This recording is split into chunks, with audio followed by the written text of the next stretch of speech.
Well, you may have noticed that there wasn't a review for night two last night.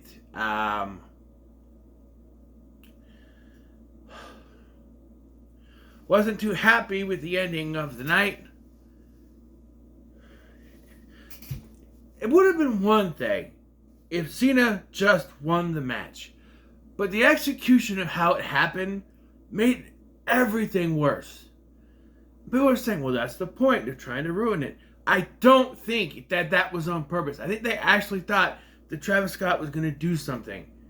That this would work. And it didn't. At all. It didn't. Not only that, but the match itself sucked from being too slow paced. We'll get to it. I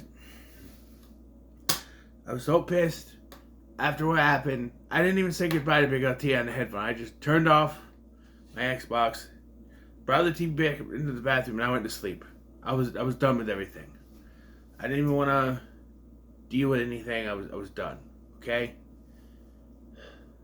Which is good, because I let it sit with me. Calm myself down, you know? So now we're going to talk about night 2 of WrestleMania 41 and how the first half it was good. And then Logan Paul came out and everything went to shit. The women's match was fine. I just don't like how it was executed, I guess I could say. I don't know. Women's tag match, but we started off actually pretty good. I forgot to mention this. Night 1 had Triple H come out to greet the people. I don't know if I mentioned that. But Stephanie came out this time. She get a jobber entrance. No America the Beautiful this time. Just that, and then we go straight into our first match, the triple threat match for the Women's World Championship. And I'll tell you this was really good. And I'm glad Io Sky won because it would be easy for them to to do this and have Rhea win the title back, and that'd be the only reason why they took it off her so she could do it here. But they didn't. Because, like, if you don't know the build, and I don't watch a weekly show, I don't have Netflix, but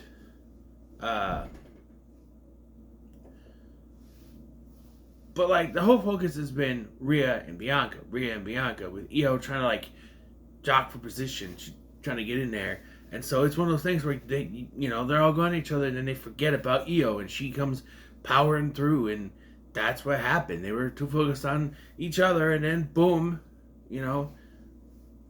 they're trying to hit each other with moves, and then boom, Io does a moonsault and pins Bianca to win the match. And this was really good. There was moments, like, at one point, she tried to do a poison Rana, and Rhea just flipped her face first on the freaking ring post, the top of the ring post. And I thought that was it. I was sure that was it, but no. Bianca was acting heel in this. I don't know if she turned heel, but this was good. This was good. Starting off pretty good. Yeah. So next we had a match no one cared about. Nobody wanted to see this. And people were asking, why are we doing this? It makes no... Why? Because we gotta have these two on the show.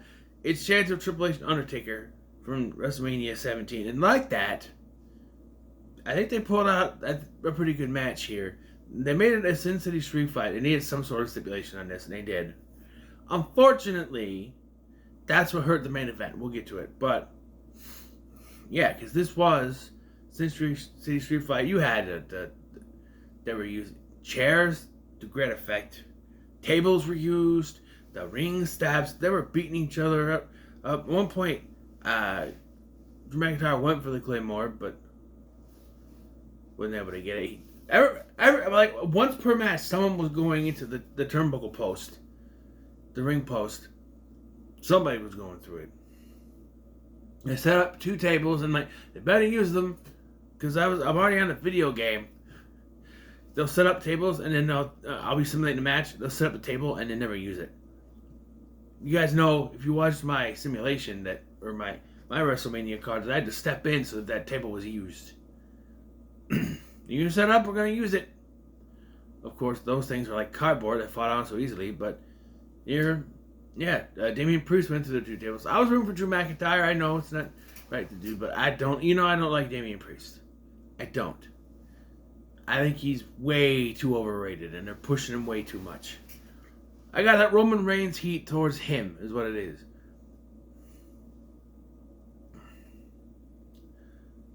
It is what it is.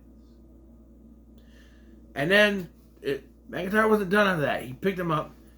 He had the chair in the corner. They put it in a corner, and I thought they were doing what I like to do. You saw my stuff. You know I like to take an Irish rope him head first. They don't do that. Instead, he puts his head in there and hits a claymore into it and wins the match that way. That's a pretty creative way to do it, and it works. He also took time out to go to social media again, and I was convinced that was going to cost him. I'm like, oh no.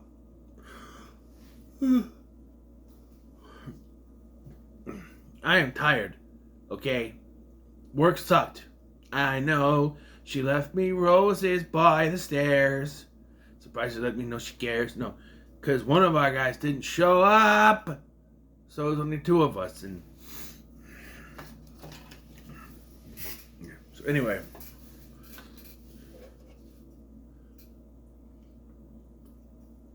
So yeah, it was a pretty solid match. So next. It wasn't Randy yet. There was one more. The Intercontinental Championship match, that's what it is. It was a Fatal 4-Way Intercontinental Championship match. And again, this kind of match, you put all of your big stipulation match right at the beginning and then all your regular matches later. It just, I don't know.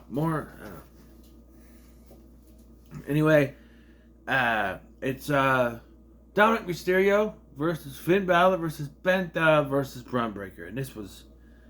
Braun Breaker was pulling it all out. You know, he's wearing a purple and white singlet. He's kicking ass. Penta was good. Dom and Finn were going at it. Finn came out dressed as a freaking banana. I don't know where he comes up with these ideas for his costumes, but they're terrible every time. Like, he'll come up with a weird mask on or something. Here, he came out with yellow gloves and a yellow mask thing, and I'm like, what is doing a banana? What is this? This was when the downfall started for me, because everyone kept saying they wanted him to win. I said, no, give it to someone else. Give it to Balor. Give it to Penta. I had Penta. Have Braun retain, but don't give it to him. And they gave it him. Dominic Mysterio won in a very similar fashion to the first match, I might add, where two of them were fighting over it, basically, and he come up, did a frog splash, and then pinned Braun Breaker to win. Carlito got involved, and he got a spear for his deeds. Yeah, off of one announce table to another. Yeah, he got what he deserved, but yeah, Dom celebrated, and there's a fun fact: both Dominic and Rey won their first Intercontinental Championships at WrestleMania. So there's that. Although Rey's wasn't technically in a squash match against JBL, but you know. And it's time for Randy Orton to come out to celebrate his 20th WrestleMania. And my math in my head, I was like, wait a minute. His first match was in 2004, and it's 2025. That's 21. And Big LT rightfully pointed out, maybe he missed one. So I started to go through the WrestleManias, and he did miss one. WrestleMania 32, I believe, was the one he missed. Everyone was injured around that time. There was no Cena, no Orton. Everyone was gone. It was shortly after that he came back. You know, because that was the draft, and he came back, and he joined the Wyatt family, and then they had that horrible match at WrestleMania 33. So yes, it was WrestleMania 32 that he was gone. So it was 20th WrestleMania. But did not make a John Cena's 20th. How many was Cena in? Off the top of my head, he was at WrestleMania 20. The little rap thing he did at WrestleMania 19, that wasn't even WrestleMania 19. It was at WrestleMania 20. 1, 2, 3, 4, 5. He was at 26, 27, at 28. He was at 29. Was he at 30? I'm trying to think. Yeah, he faced. Wait, what? He was at 30. He was at 31. Right? Right? Rusev. Right. 31. 32, he was not there. He's not there 32. Okay, 33. Was he at 33? Was that was the Undertaker, right? Was that 34? What was 33? AJ Styles. No. Yes? No. No. Because that was AJ Styles. But he had to be there because he had the title and lost it to AJ, right? He won it. No, that was 33 because he had 34. Okay, wait. Remember, was AJ? No. I know he was at 33. What was he doing at 33? 34 was Undertaker. 35. Off the top of my head. He had to have been there. I don't know, maybe that's when he started and I showed him. I don't know. But he seems like, I don't know, he had been close too, but they made a big deal about Randy Orton. So he's coming out. It's his 20th WrestleMania. Who's his opponent going to be? I took out my Rusev Day shirt to manifest Rusev.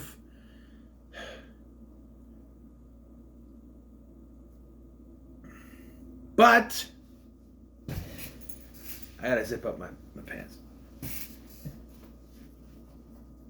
Who did it end up being?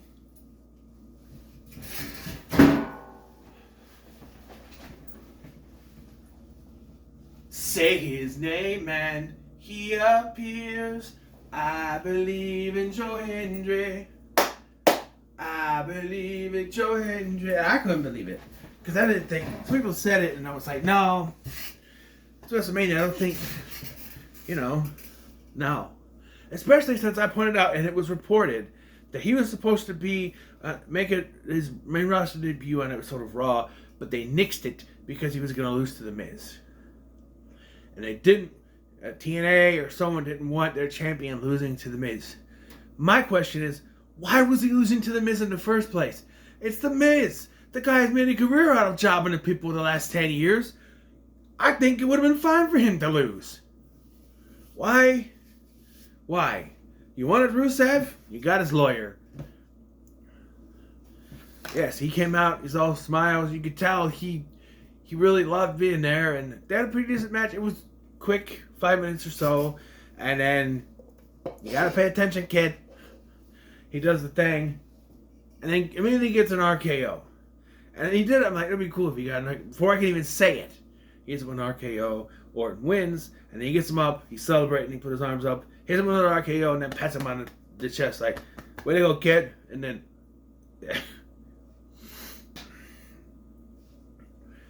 yeah, Joe Henry got the rub. You get the... Not the rub. You got the moment. Moment in the sun. And then... Just like that, it all went to shit.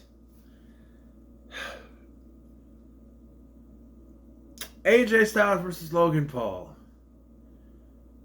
Hey, WWE, stop putting Logan Paul on your program. Nobody likes him. Nobody wants him there. Stop.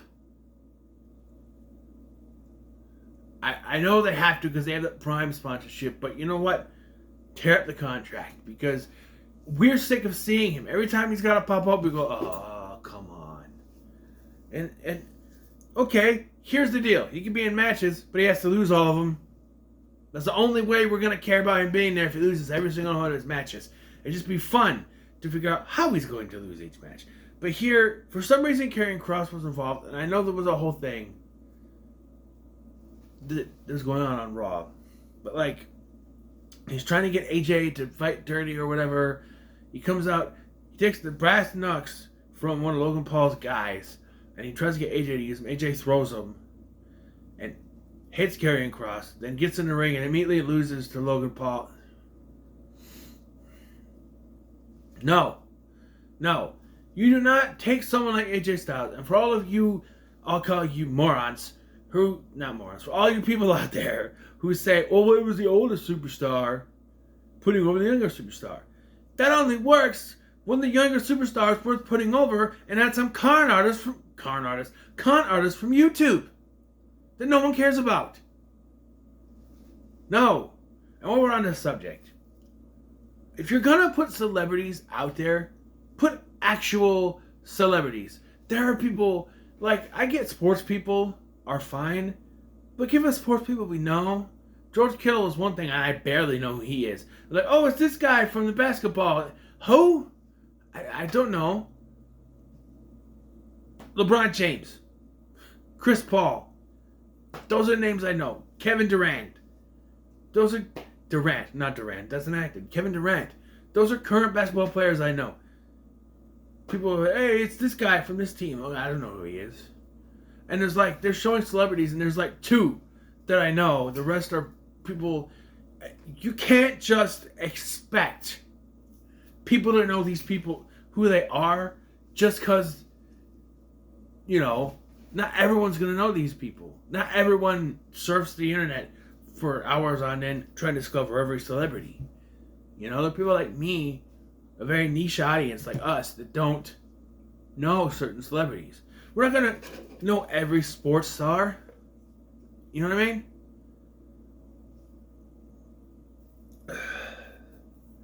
But this is when WrestleMania went downhill for me.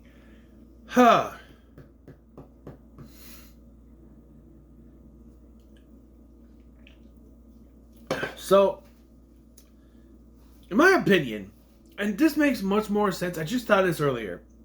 So, it's Liv Morgan and Raquel Rodriguez defending the tag titles against Lyra Valkyria and a mystery partner. It's supposed to be Bayley, but Bayley got taken out.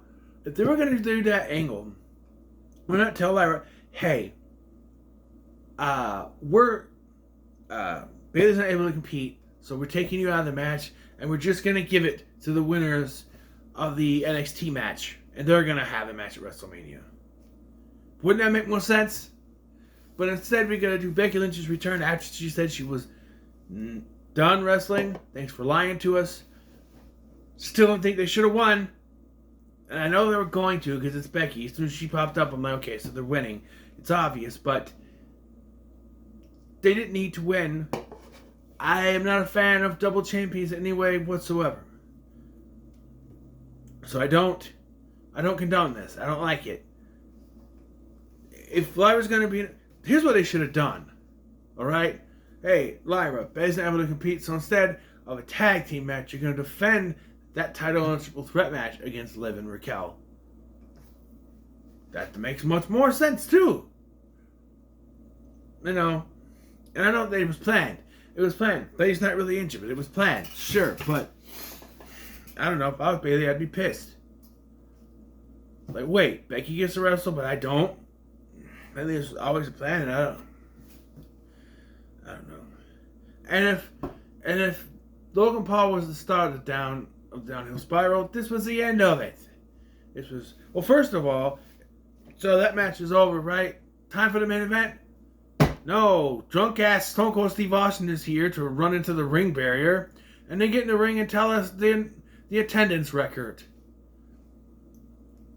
I don't know if he was drunk, but clearly something was up, because he walked back. Came out, he drank more beers. I don't know. This feels like someone told him, hey, you're going to go out and do the announcing thing. What?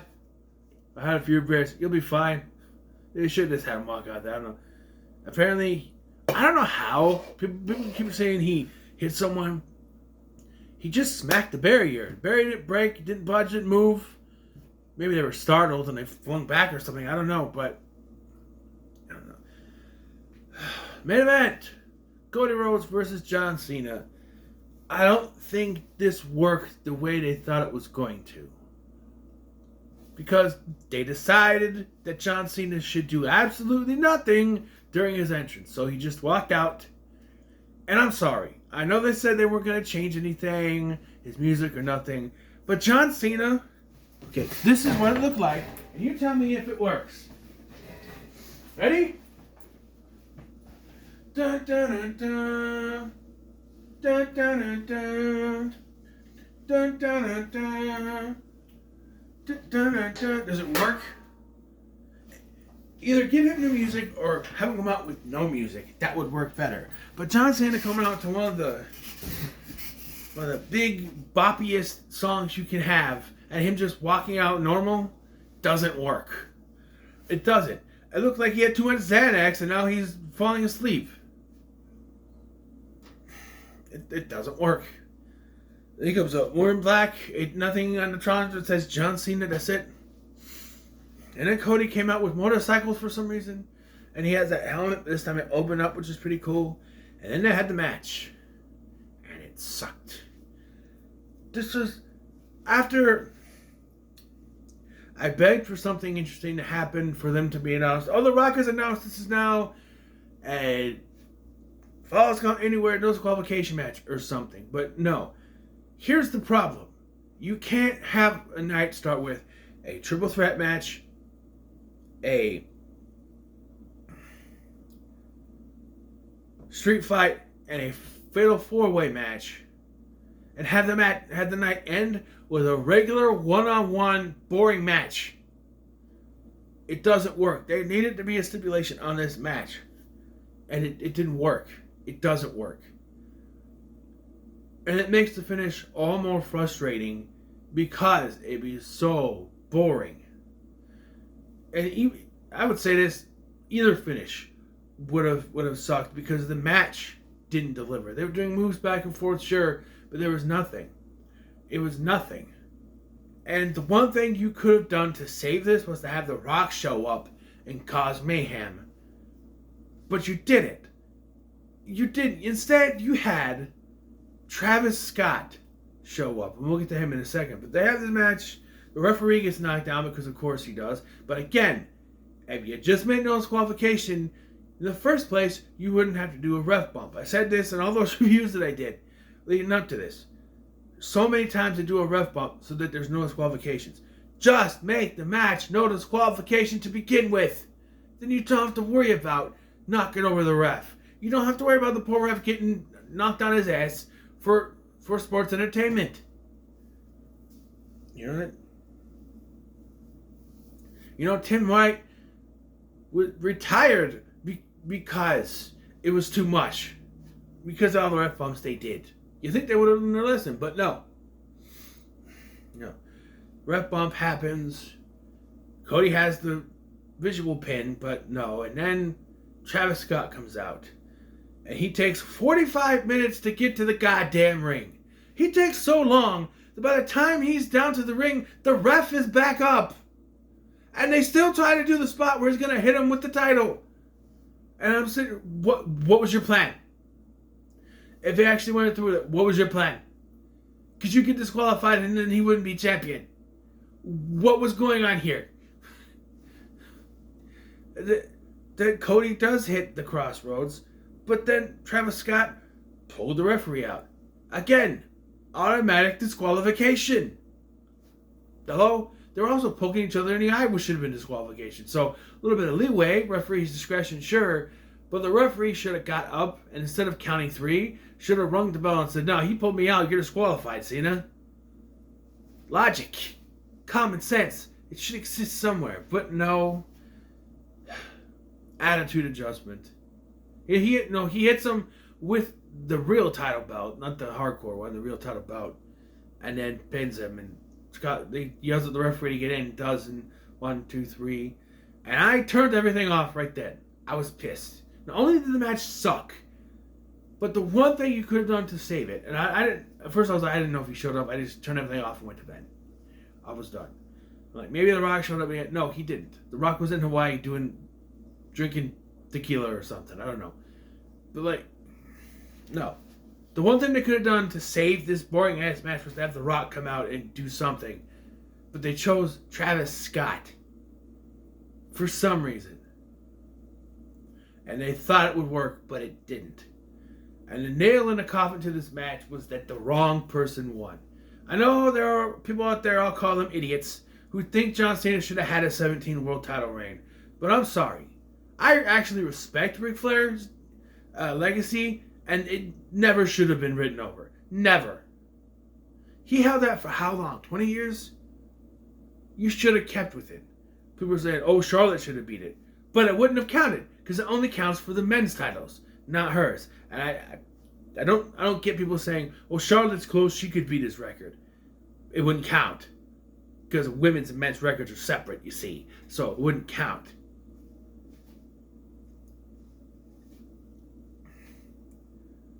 I don't care for this. No. And I get the point of it was for people to get pissed. People were cheering Cena and booing Cody because they wanted Cena to win. And to the people out there, stop it. Stop trying to go out for yourselves. You're supposed to boo the heels and cheer the good guys, the faces. Do that. Stop trying to be a social justice warrior. Just boo the bad guys and cheer the good guys, okay? Just do it. Just do it.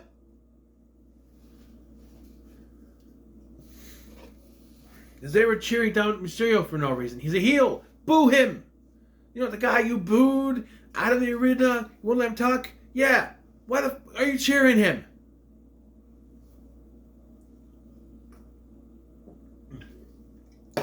Oh no. WrestleMania Night 2 was good till it wasn't.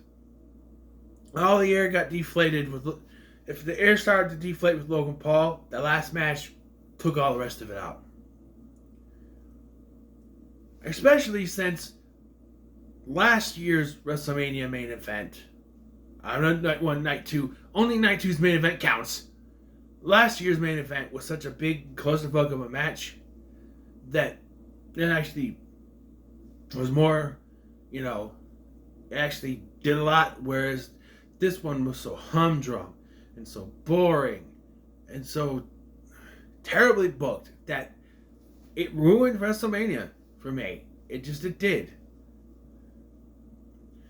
And on the subject on this subject, WrestleMania needs to end with a celebration.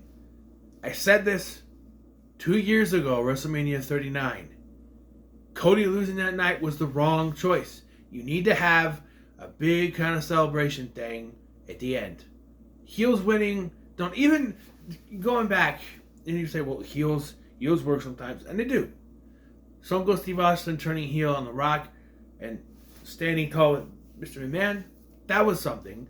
But Austin is one of those that he could be heel or a face, and it wouldn't matter if you cheered him because it's Stone Cold Steve Austin. I mean, even if you're booing him, this would have been a Roman Reigns thing. Sure, Roman Reigns won at WrestleMania 32, everyone got pissed. Sure, but it was still a moment where the babyface was, Oh, here's an example. WrestleMania 33, they decided that Undertaker versus Roman should be the last match. And it deflated the event. Everything was good up to then, right? And then people are just like, oh, well, no, that sucks. Yeah, that's what it was. Yeah. So what are your thoughts on WrestleMania 41 Night 2? Leave a comment below. Make sure you like, share, and subscribe. Thanks for watching. I was Sky, and I'll see you in the next one.